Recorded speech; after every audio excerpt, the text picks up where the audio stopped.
Oh, what's up, demons and demonettes? Tis I, Troxy Demon Call.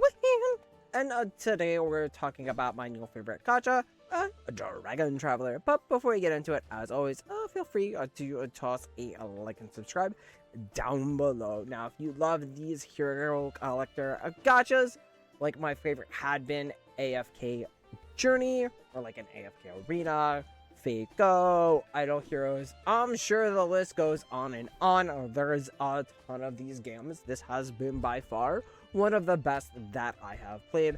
I think it's a lot more fun than AFK Journey. I think this game zigged where AFK zagged and kind of went in the wrong direction.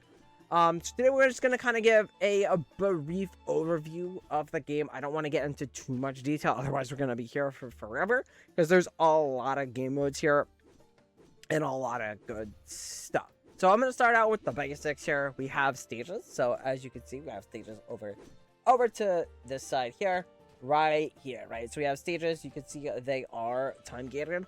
However, I think this game does a really good job with the time gating, because it usually links it to something else, right? So it's like, hey, I'm gonna link this power to getting this point in the story.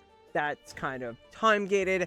So it kind of allows you to adapt to the various systems in the game over time, right? And it kind of keeps things a little bit closer with levels, progress, and whatnot. I will mention that it is very pay to win game. So you can buy XP and gold, but you don't really need to worry about that if you're more on the free-to-play side. It's just fun to play. Everybody that I've recommended it to has enjoyed it so far, so yeah. So you're going to have your AFK rewards, very similar to AFK Journey or AFK Arena, right? So you just kind of sit there, they build up over time, you get your XP, your gold, and these were things you use these to level up your heroes. Alright, so we'll go talk about some other game modes. We have the towers here, which is called the Wormbone Ruins, right? And you have your various factions. You have your heart trials, which you use to get copies of heroes, shards. Once you get 60 shards, you got the hero. Usually you use this to build up the premium heroes. There, you have amazing escapades. This unlocks every so often. With the chapters, you get it for summons. Champion Expedition. This is a boss fight. There's 3 different bosses. It changes daily. And you just challenge it to get the currency to get the gear, and then you can use it to get the top end gear here.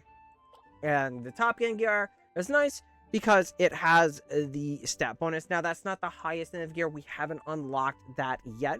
That comes through the additional crafting system, but that hasn't unlocked. We don't get that for quite a while. So like I said, some of this stuff is time gated. We have time to adapt for it.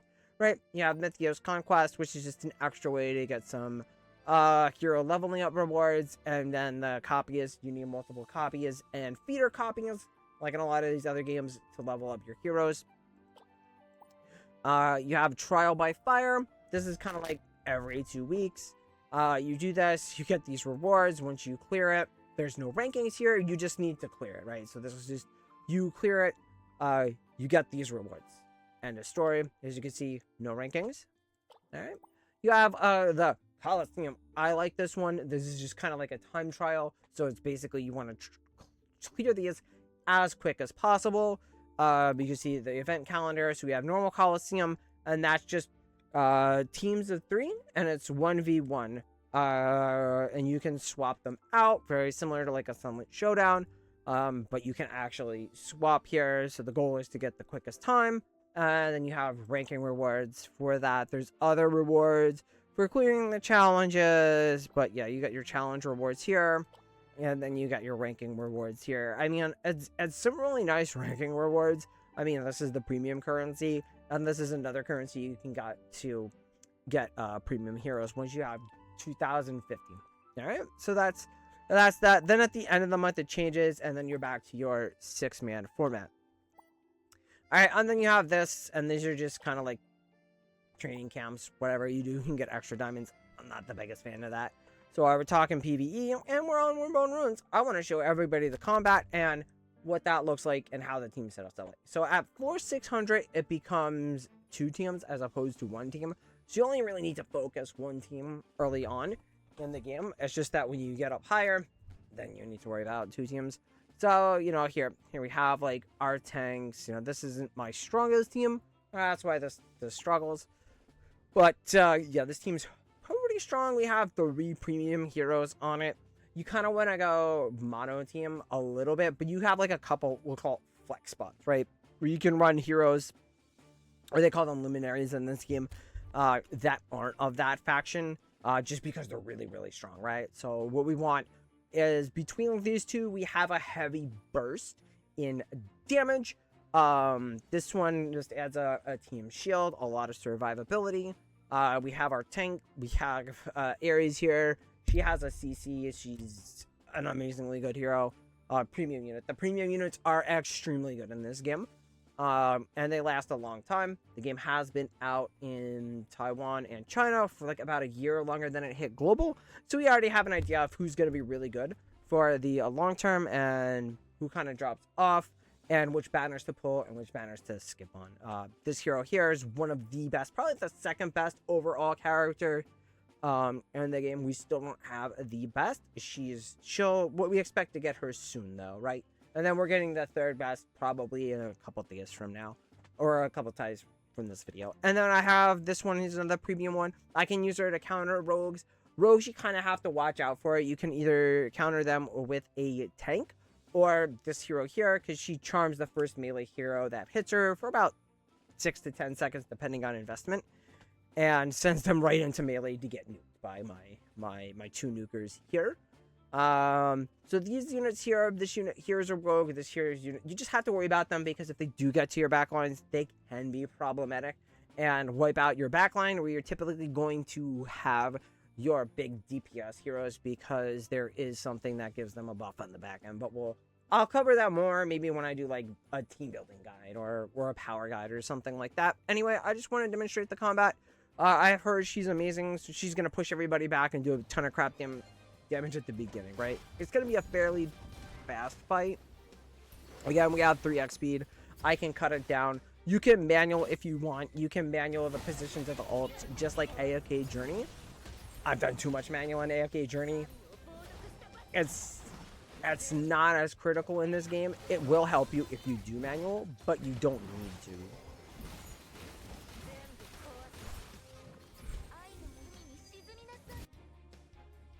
It's very, like I said, this is why I compare it to AFK Journey, because you've got the grid and the map they fight on, so it's not like the specific, like, hey, I stick in my spot, like in like an AFK Arena or a lot of the other games like this. There's not as much as strategy as involved in like a girls frontline or anything like that. You know, and then like I said, we can just speed it up. It's nice. Because I can put 3x speed on stages, and then for boss fights, you get a 6x speed, right?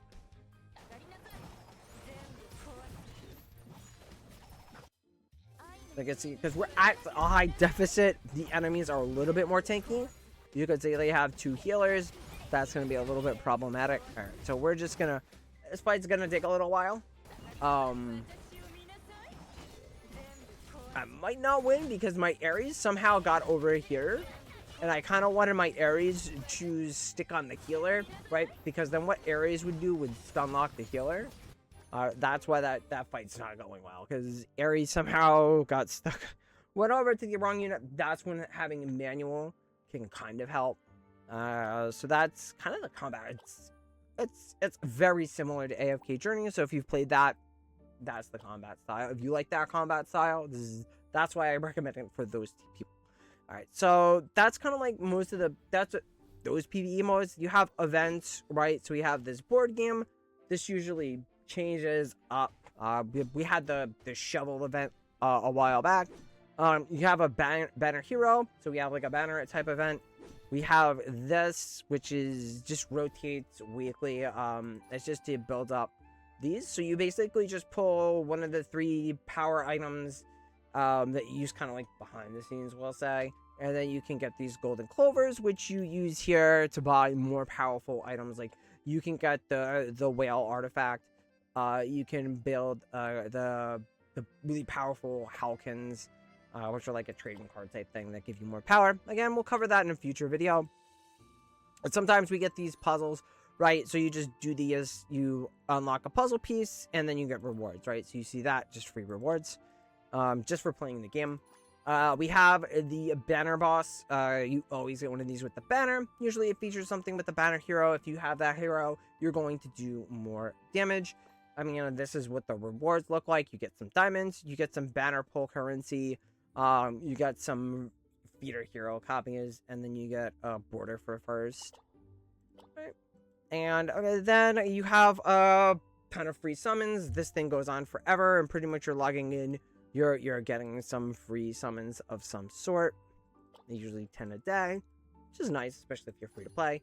Then you have your achievements. Through this, you can get a free copy of that Poseidon character, who I said second best hero in the game. Best hero in the game we can get right now. Then you have your guild modes. You have your guild expedition. This is just two modes, basically. You have this mode here where you can see now where I'm just kind of sitting in one of these buildings, generating diamonds. So I get these diamonds, right? As soon as I leave the building, I'm going to get these diamonds. You have your map here. So, right, so this is it. You see we have 6 opposing guilds. So you can click here. You can see our hostile guilds. And then if you go here to the map here, you can see we have a territory. This is a map very similar to the other map, where you can just kind of go around your nose and you can get various rewards. You can also invade 2 of the other ones. So like I can teleport to this guild and to that guild. So some of the more limited nodes, I can go hit on the other guilds maps and get more rewards that way, especially when you need things like XP per hour, rune crystals, that type of thing, that are kind of limited. It's nice that you can go in there, especially if you have a lot of dead guilds on your server or in your expedition. You can go raid them. You can only raid 2. So it's like if you go to your map, it's like, right, I can only, so say we're here, I can only raid these 2, whichever 2 those would be. It's fun. So we have that. We have the guild boss. Yeah, so it's just a regular boss. You hit it, you do a lot of damage. And then you get the currency you need to upgrade, or materials you need to upgrade your dragon, which is kind of like gives you your faction bonus, we'll say. Then you have guild war, which is just guild versus guild. You just have these towers. You set a defense. When it goes out, you get to attack the other people's towers. Whoever gets the most, for clearing a tower or keep, you get points. Whoever gets the most points wins. Very simple. This is what we'll call balance mode, because they have 2 different modes. Balance mode bumps every hero typically up to a minimum of 6 purple stars. If you have more star investment over that, then you get that. But it caps a lot of the other things like gear, level. So it just depends. Certain Halkins work, certain Halkins don't work. It just depends on the game mode. So it's a little bit more fair, which is kind of nice for people that don't have as big an investment. Alright, so then let's talk about the PvP modes. So you have Arena. This is your typical ladder match, right? So ladder mode, whoever gets to the top, biggest whale, sits at the top, right? And you could just sweep other people to get rewards. I don't think the rewards are all that great. I could just pretty much just sit there and do nothing. But I just do that for the daily quest. You have a points league, typical points league.